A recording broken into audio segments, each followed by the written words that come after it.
Hi, third graders. Happy Wednesday. I'm going to read you chapter 7 of I Survived the Great Chicago Fire. So, yesterday we read chapter 6 as a class, and at the end of the chapter, Oscar looked up and saw Jenny and Bruno in the window upstairs of the house.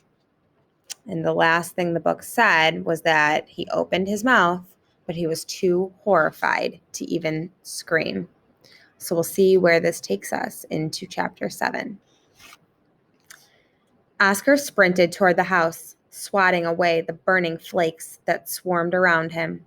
He watched with terror as the fire quickly danced across the roof. Where were the kids? Why hadn't they come bursting through the door? Come on, he whispered, as though he could grab hold of them with his words. But still, they did not appear. Oscar rushed up the crumbling steps and pounded on the front door. Hey, he shouted, come out! Nothing. He tried the door, but it was locked tight. Where were they? Shouts rang out from the street. Fire! Fire! Fire! Oscar whirled around. 2 other houses were burning like torches. The wind gusted and flames leaped across the street. Boom! The house caught fire as if it were made of dried straw. Any minute, this whole street would be a sea of fire. Oscar had to get away. He had to get back to Mama. But how could he leave here if those kids were still in the house? Of course he couldn't. Oscar slammed his shoulder into the door. Bam! Bam! Bam! On the third try, the door frame splintered and the door burst open. Oscar stumbled in, falling to his knees. Smoke swirled all around him. He rose to his feet, gasping for breath. Hello! He screamed. Where are you? And that's when he heard them, just above the fire's roar, muffled cries coming from upstairs. Or was it just the wind and the fire fooling his ears? Was it possible the kids had escaped through another door? Oscar stumbled to the narrow staircase, peering up into a churning cloud of black smoke. Don't be an idiot, he told himself. Don't go up those stairs. Hello, Oscar called, praying that nobody would answer, that the kids were long gone. But no. Help us, please, shouted a terrified voice. The girls. There was no choice. Pause the video. What do you think Oscar's next move is going to be? Do you think he's going to go up there? Or do you think he's going to stay safe downstairs? Let's see. On shaking legs, Oscar started up the stairs. He pulled his shirt up over his mouth and nose.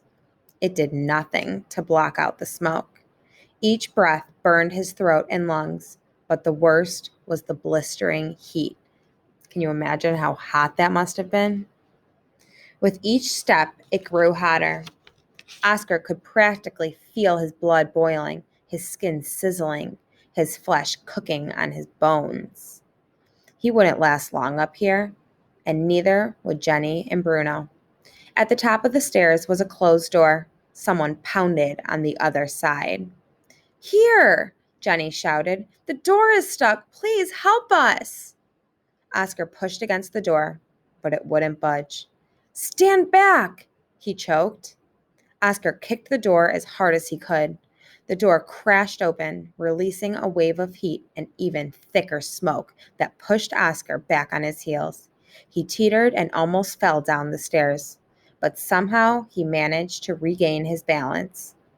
Jenny came rushing out with Bruno in her arms. They were both coughing and wheezing. Their faces were black with soot and streaked with tears. Jenny was clutching Bruno with all her might, but her skinny arms were losing their grip. Oscar reached for Bruno, and to his surprise, the kid didn't resist. Oscar pulled Bruno into his arms, holding him close to his chest. The poor boy's heart was pounding even harder than Oscar's. Jenny stood unmoving, dazed and coughing. Oscar was afraid she might faint. Oscar grabbed her arm and pointed her down the stairs, gripping her shoulder in case she slipped. He followed right on her heels. Run straight through the front door, Oscar said to her. Go as quickly as you can. Jenny did what she was told, gaining strength as they reached the bottom. Oscar put Bruno down at the bottom of the stairs, and Jenny grabbed the little boy's hand. Together they flew out the door. Oscar was just steps behind them. And then, crash! The window shattered. Kaboom! A giant ball of fire and cinders blasted into the room. Oscar fell to the floor, and then there was nothing but flames.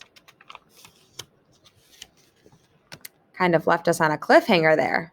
Make some predictions about what you think is going to happen in chapter 8, and we will see when we read it tomorrow.